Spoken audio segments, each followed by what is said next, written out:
저는 올해 39살이고 결혼한 지 12년 된 평범한 주부입니다. 주변에서는 늘 안정적인 가정을 꾸린 사람으로만 보였죠. 남편과는 대학 시절부터 연애를 시작했고 오랜 시간 서로를 믿으면서 살아왔다고 생각했습니다. 그런데 그 믿음이라는 것이 얼마나 쉽게 무너질 수 있는지 저는 그날 처음으로 알게 됐습니다. 제 남편은 41살 회사에서 과장 직급에 있는 사람이었습니다. 말수가 적고 가정적인 편이라 친구들 사이에서도 평판이 좋았죠. 적어도 저는 그렇게 믿었습니다. 하지만 제가 알지 못했던 건 그 조용하고 묻어내 보이는 성격이 은밀한 거짓말을 감추기엔 오히려 아주 좋은 껍질이었다는 겁니다. 그리고 이 사건에서 또 다른 인물, 한 여자가 등장합니다. 그녀는 36살 중고거래 앱에서 활발하게 활동하는 판매자였습니다. 깔끔한 물품 사진과 친절한 답변으로 믿음을 주는 사람처럼 보였죠. 하지만 그 호의 뒤에는 전혀 다른 의도가 숨어 있었습니다. 겉보기엔 단순한 판매자였지만 실상은 기혼 남성들과의 은밀한 접점을 만들기 위한 수단으로 중고거래를 이용하고 있었던 겁니다. 제가 이 사실을 깨닫기까지는 조금의 시간과 많은 상처가 필요했습니다. 모든 건 너무 평범하게 시작됐습니다. 그날은 특별한 계획도 없는 평일 오후였어요. 저는 거실에 앉아 오래된 소파를 보며 한숨을 쉬고 있었습니다. 결혼 초기에 장만했던 소파인데 세월이 지나면서 가죽이 벗겨지고 쿠션 탄력도 다 빠져 있었죠. 새 제품을 사자니 가격이 부담스러워서 그날은 그냥 무심코 휴대폰을 들고 중고거래 앱을 켰습니다. 화면을 내리다가 제 시선을 한 번에 사로잡는 사진이 있었습니다. 관리가 잘 된 고급 가죽 소파였는데 가격이 터무니없이 저렴했습니다. 색감도 우리 집 인테리어와 완벽하게 어울릴 것 같았어요. 저는 가볍게 메시지를 보냈습니다. 혹시 이 소파 아직 판매 중인가요? 곧 답장이 왔는데 이상하게도 판매자 본인이 아닌 다른 사람의 이름이었습니다. 저희 남편이 거래 담당이라 직접 연락하라고 할게요라는 짧은 한 문장이었죠. 그때는 별로 이상하게 여기지 않았습니다. 그냥 부부가 함께 중고 거래를 하는 건가 보다 생각했죠. 그런데 그 다음 날 제 남편이 갑자기 말했습니다. 나 오늘 저녁 약속 있어. 그 말투가 조금 어색하게 들렸습니다. 평소라면 며칠 전부터 알려주는 사람이었거든요. 하지만 그날 그는 옷차림을 정성스럽게 다듬고는 급히 나갔습니다. 저는 그저 회사 사람들과의 자리니까 그러려니 하고 넘겼습니다. 며칠 뒤 제가 관심을 가졌던 그 소파의 판매글이 앱에서 사라진 것을 보고 속으로 생각했죠. 아, 누가 산 모양이네 하고요. 거기까지는 아무 문제 없어 보였습니다. 그러던 어느 날 우연히 집 근처 카페 앞을 지나가게 됐습니다. 대형 유리창 너머로 보이는 한 장면이 제 발걸음을 멈추게 했습니다. 제 남편이 낯선 여자와 마주 앉아 있었고 그 사이 테이블 위에는 제가 본 적이 있는 바로 그 소파 사진이 인쇄된 종이와 두툼한 봉투 하나가 놓여 있었습니다. 순간 머릿속이 하얘졌습니다. 심장이 요동쳤고 한기가 등줄기를 타고 올라왔습니다. 이게 무슨 상황이지? 소파 거래라면 왜 이런 곳에서 만나서 봉투를 주고받는 거야? 저는 차가운 의심이 번져나가는 걸 느꼈습니다. 하지만 저는 바로 따지지 않았습니다. 확실한 증거가 필요하다고 생각했기 때문입니다. 저는 골목길로 재빨리 몸을 숨기고 손에 쥔 휴대폰으로 몰래 그 장면을 찍었습니다. 그날 밤 남편은 아무렇지도 않은 얼굴로 집에 들어왔습니다. 식탁에 앉아 밥을 먹으며 태연하게 말하더군요. 오늘 거래 잘 마무리했어. 저는 속으로 삼켰습니다. 그 표정이 너무 자연스러워서 오히려 섬뜩하게 느껴졌습니다. 그 후로 이상한 패턴이 계속 눈에 보였습니다. 남편이 주말이나 평일 저녁에 외출할 때마다 그 여자 계정에서 새로운 물건이 올라오거나 판매 완료로 바뀌었습니다. 소파뿐 아니라 테이블, 책장, 장식품, 심지어는 쓸모없어 보이는 물건들까지. 저는 점점 확신했습니다. 이것은 단순한 거래가 아니었습니다. 중고 거래라는 명분 아래 그들은 계속 만났던 겁니다. 그리고 저는 스스로 결심했습니다. 이 기묘하고 은밀한 거래의 끝을 내 눈으로 반드시 확인하겠다고. 이제부터 저는 단순한 피해자가 아니라 진실을 밝히기 위한 증거 수집자가 되기로 했습니다. 그날 이후 저는 모든 촉각을 곤두세웠습니다. 단순한 의심을 넘어 이 상황의 전모를 밝혀야겠다고 마음을 굳혔죠. 간만으로는 절대 안 된다는 걸 잘 알고 있었습니다. 확실한 기록, 변명할 수 없는 증거, 그리고 그들의 만남이 거래라는 이름으로 포장된 거짓이라는 사실을 드러낼 자료들이 필요했죠. 처음에 제가 한 일은 단순했습니다. 중고 거래 앱에서 그 여자 계정을 팔로우하듯 즐겨찾기에 등록해두고 새 게시물이 올라올 때마다 알림을 받도록 설정했습니다. 평소라면 절대 신경 쓰지 않았을 알림이었는데 이제는 그 알림 하나하나가 제 마음을 쿵 내려앉히고 또 동시에 단서를 제공하는 중요한 신호가 됐습니다. 놀랍게도 그 알림은 항상 남편의 외출과 묘하게 겹쳤습니다. 저녁 약속이 있다거나 갑자기 사무실에 들러야 한다는 말이 나오는 날, 그 계정에는 어김없이 새로운 물건이 올라오거나 방금 전 올렸던 물건이 판매 완료로 바뀌곤 했습니다. 마치 미리 시간을 맞춰둔 것처럼 똑같은 패턴이 반복됐습니다. 첫 번째 추적은 생각보다 빨리 찾아왔습니다. 어느 날 오후 그 여자가 앤틱 화장대를 판매한다는 글을 올렸습니다. 사진 속 화장대는 꽤 오래돼 보였지만 관리 상태가 좋았습니다. 저는 곧바로 화면을 캡처했고 올린 시간을 확인해 뒀습니다. 그날 저녁 남편이 퇴근 후 옷을 갈아입으며 말했습니다. 오늘 저녁에 지인 만나서 얘기 좀 해야 돼. 저는 아무렇지 않은 척 그래, 다녀와라고 말했지만 속으론 이미 계획을 세우고 있었습니다. 남편이 나간 지 10분 후 저는 차키를 들고 서둘러 집을 나섰습니다. 그러나 그를 바로 따라붙진 않았습니다.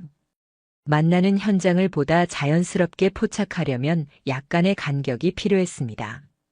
그래서 출발 시간을 일부러 30분 늦췄죠. 차를 몰아 남편이 주로 가는 방향으로 향했고 신호등과 골목 구간에서의 그의 동선을 예상하면서 천천히 이동했습니다. 결국 한적한 주택가 골목에서 그를 발견했습니다. 가로등 불빛이 희미하게 비치는 곳에서 남편은 그 여자와 마주 서 있었습니다. 그런데 화장대는 어디에도 없었습니다. 대신 남편의 손에는 작은 상자 하나가 들려 있었고 여자는 반짝이는 봉투를 품에 안고 있었습니다.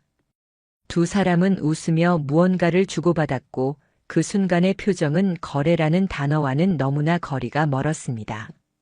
저는 손에 들고 있던 휴대폰의 셔터를 조심스럽게 눌렀습니다. 사진 속 시간과 장소를 기록하며 제 심장은 거칠게 뛰었지만 손끝은 오히려 더 차분해졌습니다.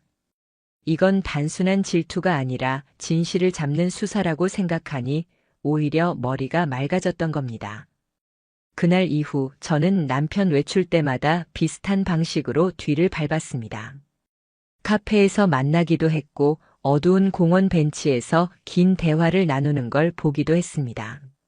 심지어는 모텔 근처의 작은 주차장 앞에서 서성이던 모습까지 확인했습니다.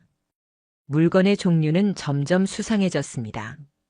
누가 봐도 쓸모없어 보이는 금간 도자기나 헌책 5권 세트 같은 물건을 거래 명목으로 주고받았죠.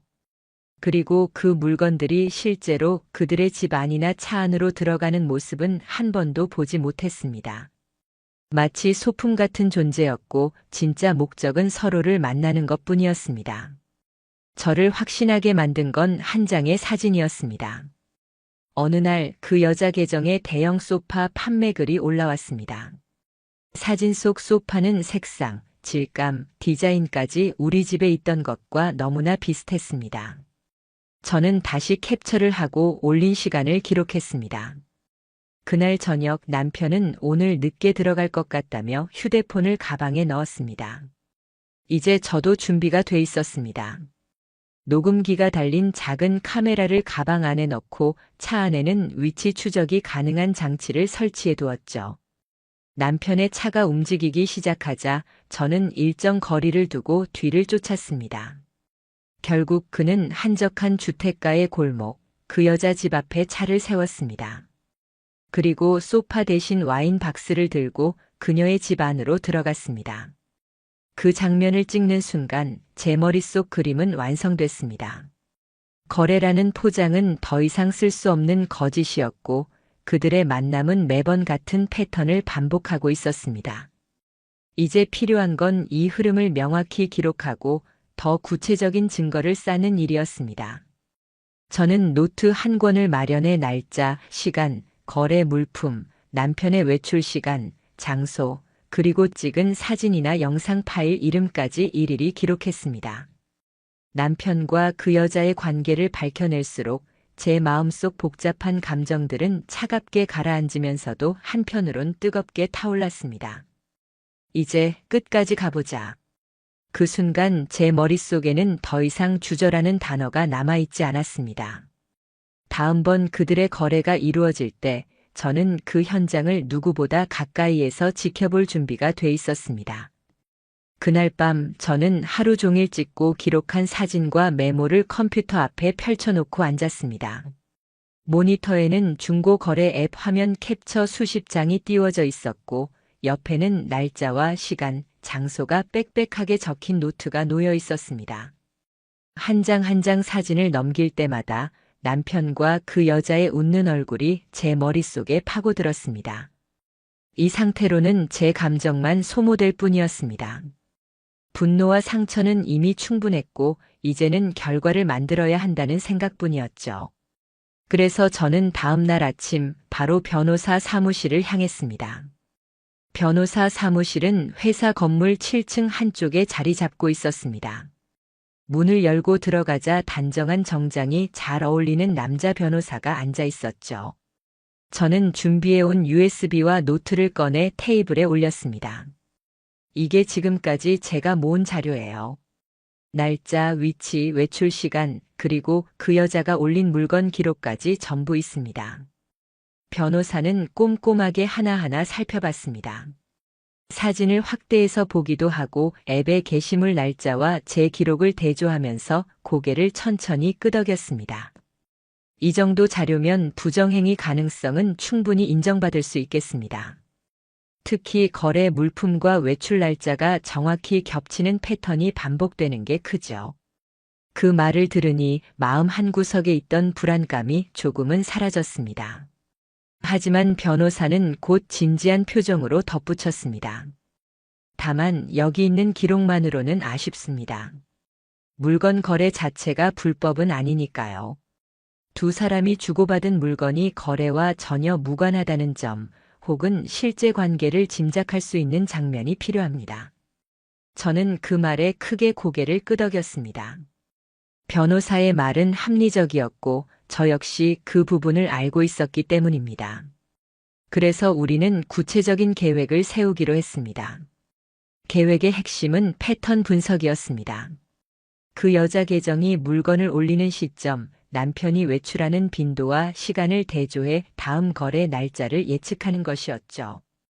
저는 변호사에게 최근 3개월치 제 기록을 보여줬고 그는 직접 캘린더에 표시하며 주기를 분석했습니다. 결과는 충격적이었습니다.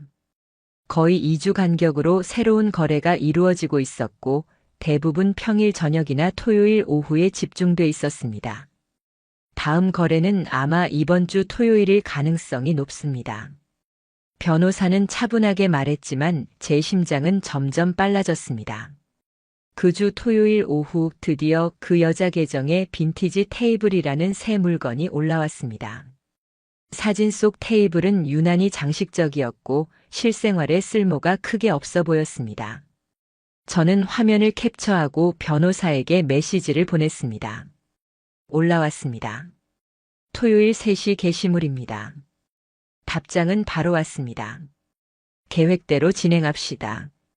우린 사전에 심부름센터에 의뢰를 해둔 상태였습니다. 제가 직접 남편을 뒤따르는 대신 경험이 있는 의뢰인을 통해 사진과 영상을 확보하는 방법을 선택한 겁니다. 이것은 저를 노출시키지 않으면서도 법정에서 쓸 수 있는 명확한 자료를 만드는 데 유리했습니다.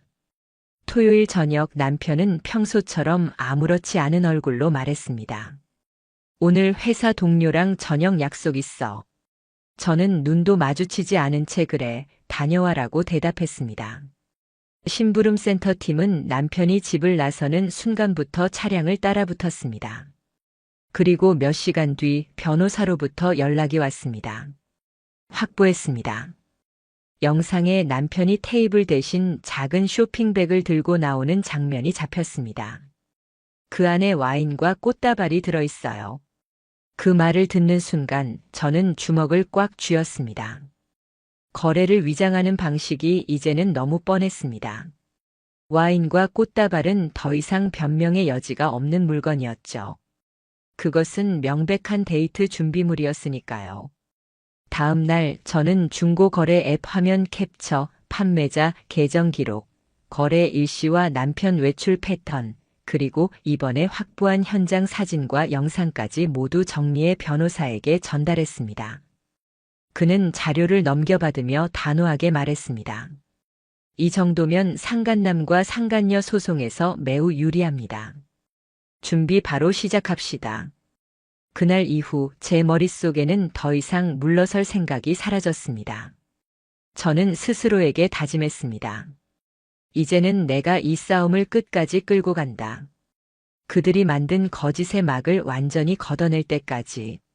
소송 준비가 모두 끝났다는 변호사의 말을 들었을 때 저는 마치 숨통이 조금 트이는 것 같으면서도 막상 그 다음에 올 상황이 주게 될 무게 때문에 심장이 쿵 내려앉는 기분이었습니다. 감정이 북받치며 손끝이 떨렸지만 이번만큼은 감정이 아니라 절차가 우선이었습니다. 변호사와 함께 작성한 소장에는 우리가 몇 달간 모아온 모든 증거가 한데 모여 있었습니다. 날짜별로 정리된 중고거래 게시물 캡처, 남편의 외출 기록과 일치하는 패턴, 현장 사진과 영상, 그리고 변호사가 심혈을 기울여 작성한 주장과 법적 근거까지. 고소장을 접수하는 그날, 저는 한참 동안 사무실 의자에 앉아 서류를 들여다보다가 사인을 했습니다. 짧게 내뱉은 펜에 긋는 소리와 함께 제 결혼 생활이 한 방향으로 완전히 기울어졌다는 걸 실감했습니다. 바로 그 순간부터 저는 더 이상 과거의 아내라는 역할이 아니라 사실을 밝히고 정의를 세우려는 한 사람으로 서게 된 겁니다. 며칠 뒤 법원에서 발송한 소환장이 남편과 그 여자에게 전달됐습니다. 남편은 소환장을 받고도 표정 하나 변하지 않았습니다. 오히려 태연하게 서류를 탁자 위에 올려놓으며 말했습니다. 이건 오해야. 괜히 판을 크게 벌이지 말자. 그 말투 속엔 제가 증거를 들이밀어도 고개를 저었던 그 뻔뻔한 확신이 그대로 배어 있었습니다. 차갑게 식은 마음을 다잡으며 저는 아무 대꾸도 하지 않았습니다. 이제 말로 설득하거나 싸울 단계는 이미 지났으니까요. 그 여자는 더 기만적이었습니다. 변호사를 통해 전달된 답변서에는 단순한 거래를 하다가 친해진 사이일 뿐이며 원고의 오해가 지나친 것이라는 문장이 굵게 적혀 있었습니다. 그러나 그 문장 아래에 나열된 날짜와 장소는 이미 우리가 제출한 사진, 영상 자료와 정면으로 모순되고 있었습니다. 변명은 오히려 자신들의 거짓을 드러내는 부적절한 증거가 돼 있었습니다. 첫 재판날 법정안은 묘한 긴장으로 가득 차 있었습니다. 저는 변호사 옆에 앉아 전면에 있는 두 사람을 바라봤습니다. 남편과 그 여자는 서로 시선을 피하려 애쓰고 있었지만 그 어색함과 불안한 기류까지 가려지진 않았습니다. 판사가 자료를 검토하며 말을 꺼냈습니다. 제출된 거래 내역을 전체적으로 봤을 때 정상적인 중고 거래라 보기에는 물품 종류와 거래 방식이 상당히 이례적입니다. 순간 피고석에 앉아있던 그 여자의 표정이 굳어졌습니다.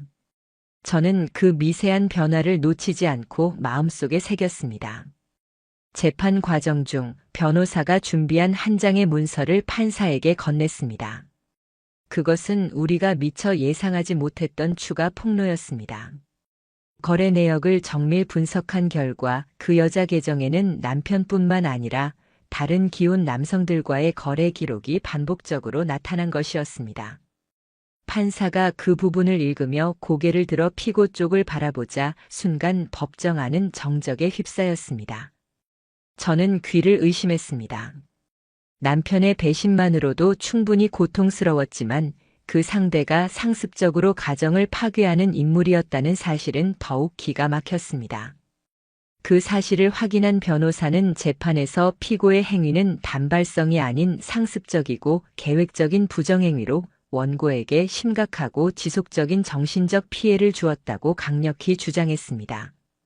방청석에 앉아있던 몇몇 사람들이 고개를 끄덕이는 모습이 보였고 저는 그 반응이 작은 위로처럼 느껴졌습니다. 그날 재판이 끝난 뒤 법원 복도를 걸어 나오면서 저는 한 번도 뒤를 돌아보지 않았습니다. 등을 돌린 채 걸어 나가는 동안 등에 느껴지는 시선이 있었지만 그 시선이 더 이상 저를 흔들 수는 없었습니다. 이제 경로는 정해졌고 저는 끝까지 그 길을 갈 준비가 돼 있었으니까요. 첫 재판이 끝난 뒤 남편과 그 여자는 마치 궁지에 몰린 짐승처럼 행동하기 시작했습니다. 법정에서 판사가 던진 몇 마디와 변호사의 날카로운 주장이 그들에게 위기감을 심어준 듯 했습니다. 그 이후부터 두 사람은 눈에 띄게 발언이나 행동의 결이 바뀌었습니다. 무엇보다 자신들의 이미지를 조금이라도 회복하기 위해 상상 가능한 모든 방법을 시도하더군요. 남편은 재판이 다음 기일로 넘어가자마자 은밀하게 제 주변 사람들을 만나기 시작했습니다. 결혼 생활 내내 제가 예민했고 의심이 많았다며 자신의 외출과 거래가 순수하게 직장과 취미 생활 때문이었는데 제가 과도하게 해석한다고 말하고 다녔습니다. 그 얘기를 전해 들었을 때 저는 어이가 없어 웃음이 나왔습니다. 그는 여전히 자신이 피해자인 척하고 있었고 사실을 감추기 위해 제 성격과 이미지를 의도적으로 깎아내리려 했던 겁니다. 그 여자의 방식은 조금 더 노골적이었습니다. 그녀는 재판부에 제출할 진술서에서 피고와 원고의 남편은 단순한 거래 관계였으며 서로의 사적인 영역을 침해한 적이 없다라고 썼습니다. 하지만 그 진술서 안에는 거래 장소와 날짜가 이미 제가 증거로 제출한 사진과 영상 기록과 정면으로 모순되는 내용이 여럿 있었습니다. 변호사는 그 모순점에 붉은 펜으로 줄을 긋고 말했습니다. 스스로 거짓말 증거를 남기는 셈이군요. 그러나 이들의 발악은 여기서 끝이 아니었습니다. 어느 날 오후 모르는 번호로 전화가 걸려왔습니다. 평소 같으면 받지 않았겠지만 재판 중이다 보니 혹시나 중요한 연락일까 싶어 받았습니다. 전화를 건 사람은 다름 아닌 그 여자였습니다. 목소리는 낮고 차분했지만 그 속에 묘한 압박이 섞여 있었습니다. 당신이 이렇게까지 해야 돼? 우리 그냥 서로 좋게 정리하면 안 될까? 그 말 속에는 소송을 취하하라는 의도와 제가 계속 나가면 더 힘든 상황이 닥칠 거라는 암시가 섞여 있었습니다. 저는 차갑게 더 할 말 없으면 이만 끊을게라고 말하고 전화를 끊었습니다. 순간 저는 확신했습니다. 그들이 지금 이렇게 불안해하는 건 이미 우리가 제출한 증거가 그만큼 강력하다는 뜻이라는 걸요. 재판 막바지에 이르렀을 때 변호사는 마지막 한 방을 준비하고 있다고 말했습니다. 저는 무슨 뜻인지 자세히 묻지 않았고 대신 그날이 오기만을 기다렸습니다. 그리고 마침내 재판장 안에서 그 장면이 펼쳐졌습니다. 변호사가 판사에게 제출한 것은 중고거래 앱 채팅방 로그 파일이었습니다. 그것은 우리가 합법적인 절차를 통해 입수한 것으로 두 사람이 주고받은 대화의 원문이 고스란히 담겨 있었죠. 판사가 그 대화를 한 장씩 넘기며 읽어내려갔습니다. 그 안에는 거래라는 단어는 거의 보이지 않았습니다. 대신 그날 저녁에 보고 싶다. 이번엔 그 와인 가져갈게. 다음엔 여행도 가자 같은 문장들이 이어졌습니다. 심지어 특정한 장소를 암호처럼 부르는 표현과 남편이 다른 사람 눈을 피하려고 세부적인 이동 경로를 안내하는 내용까지 있었습니다. 그리고 무엇보다 충격적인 건 채팅방 목록에서 발견된 또 다른 대화창이었습니다. 거기에는 그 여자가 다른 기혼 남성과 나누던 대화가 그대로 남아 있었고 내용 역시 동일한 방식이었습니다. 이번 주는 무슨 거래로 만날까라는 문장 옆에는 만나기로 한 장소와 시간까지 구체적으로 정리돼 있었습니다. 법정하는 순간 얼어붙었습니다. 남편의 얼굴은 순식간에 창백해졌고 그 여자는 시선을 바닥에 떨어뜨린 채 손가락을 꼬집고 있었습니다. 판사는 잠시 침묵하다가 말했다. 이 자료가 사실이라면 피고들의 주장과 완전히 상충됩니다. 그날 이후 남편은 변호사를 통해 합의를 요청해 왔습니다. 금전적인 보상과 함께 더 이상 문제를 키우지 않겠다고 했지만 저는 단호하게 거절했습니다. 제가 이 싸움을 시작한 이유는 돈 때문이 아니라 그들이 벌인 일을 세상에 명확히 드러내기 위해서였으니까요. 판사 역시 공판 말미에 이렇게 밝혔습니다. 피고들의 행위는 사회의 건전한 도덕관념에 반하며 원고의 혼인 생활과 정신적 안정을 심각하게 침해했다는 점이 인정됩니다. 그 말을 듣는 순간 저는 비로소 끝이 눈앞에 다가왔다는 걸 느꼈습니다. 그리고 저는 결심했습니다. 마지막 판결까지 단 한 발짝도 물러서지 않겠다고. 판결 당일 저는 아침부터 심장이 요동치는 것을 느꼈습니다. 아무리 담담한 척하려 해도 이날이 제 삶에서 어떤 무게를 지니는 날인지 너무 잘 알고 있었기 때문입니다. 옷을 고르는 손끝이 미세하게 떨렸고 거울 너머 제 얼굴은 평소보다 조금 더 창백해 보였습니다. 하지만 눈빛만큼은 흔들리지 않았습니다. 이 자리에 서기 위해 얼마나 오랜 시간 치밀하게 준비했는지 저 스스로 가장 잘 알고 있었으니까요. 법원 복도에 앉아 기일 호출을 기다리는 동안 제 옆에서 변호사가 조용히 말했습니다. 판결이 어떻게 나오든 오늘로써 큰 줄기는 마무리되는 겁니다. 마음 단단히 먹으세요. 저는 숨을 고르고 고개를 끄덕였습니다. 몇 달 전만 해도 저는 그저 상처 입은 배우자였지만 이제는 증거를 모으고 법정에서 싸울 만큼 단단해진 사람이 되었습니다. 재판장 문이 열리고 이름이 호명되자 저는 변호사와 함께 자리에 앉았습니다.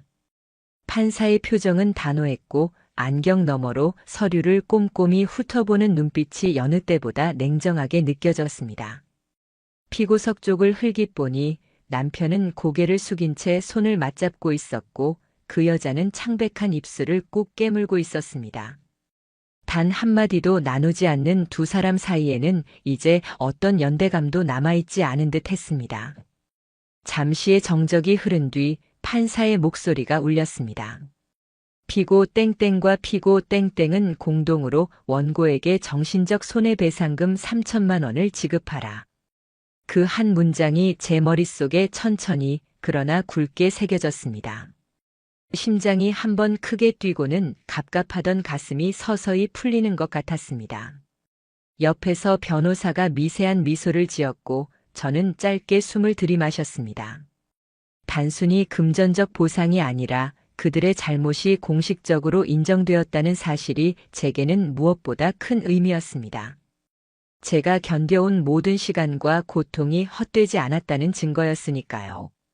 판결이 내려진 직후 법정을 나서는 발걸음이 조금 가벼웠습니다.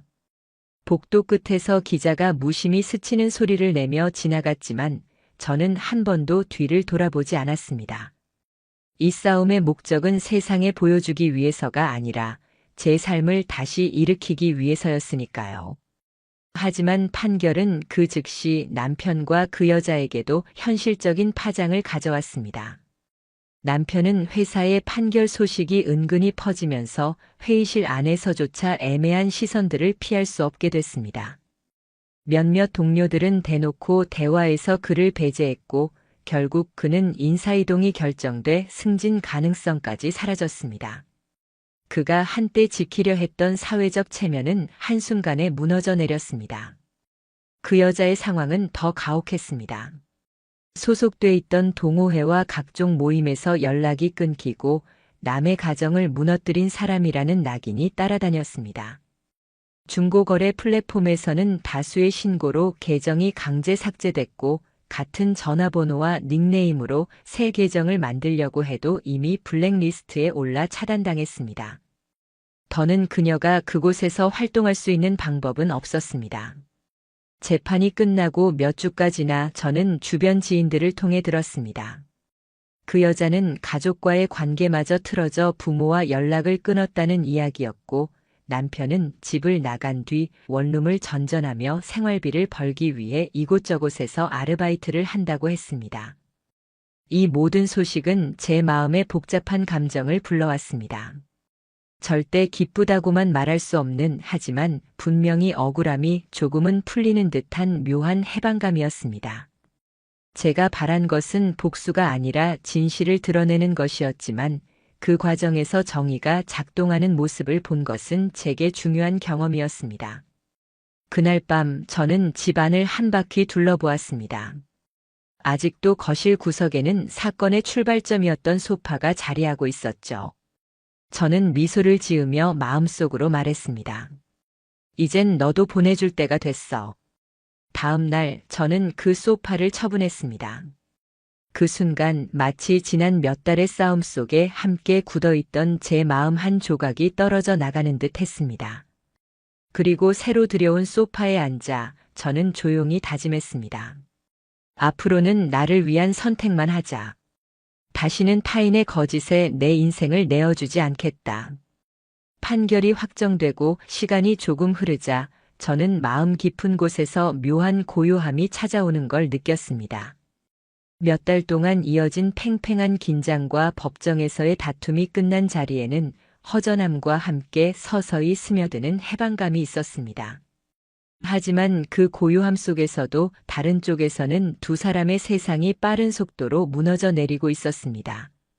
남편은 판결 직후부터 사실상 사회적 고립 상태가 됐습니다.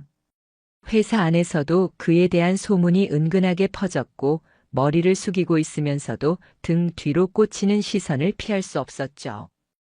회의 때마다 묵묵부답으로 자료만 넘기거나 대화를 피하는 모습이 동료들의 입에 오르내렸습니다.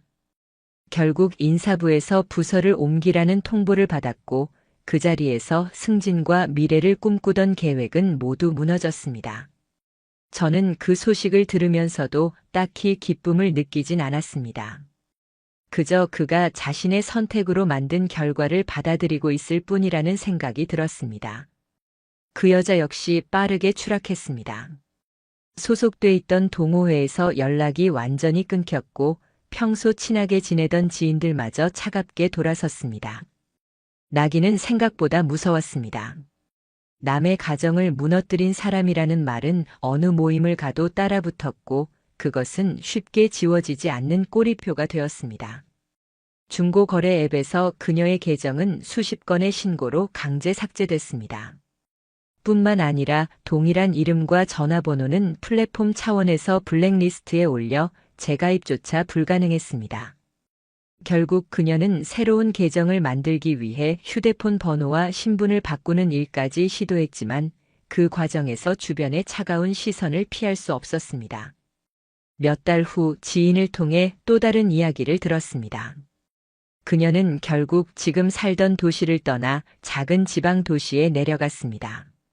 하지만 그곳에서도 소문이 퍼지는데 오래 걸리지 않았다고 했습니다. 낯선 시선과 수군거림 속에서 정상적인 삶으로 돌아가기란 불가능에 가까웠을 겁니다. 남편과 그녀가 계속 함께 지내는 건 아닐까 하는 생각을 한 적도 있지만 그건 오래 가지 않았습니다. 판결이 나오고 한 달도 지나지 않아 두 사람은 서로 다른 곳에서 각자 생활한다는 소문이 돌았습니다. 서로의 몰락 속에서 함께 버틸 힘이 없었던 거겠죠. 이 모든 이야기를 전해 들으면서 제 안에는 복잡한 감정이 솟아올랐습니다. 통쾌함이라고 하기엔 무겁고 동정이라고 하기엔 너무 많은 상처를 받았으니 담담하다고 하는 게 맞을지도 모르겠습니다. 다만 분명한 건 그들의 삶이 무너져가는 걸 직접 보지 않아도 이제 저는 제 자리로 돌아갈 수 있다는 확신이 생겼다는 겁니다. 저는 서서히 제 삶을 재정비하기 시작했습니다. 집 안 한켠에는 여전히 오래된 소파가 자리 잡고 있었는데 그 소파를 볼 때마다 모든 사건의 시작이 떠올랐습니다. 판결 이후 한참이 지나서야 저는 결심했습니다. 이제는 그 물건도 보내줄 때가 됐다고요.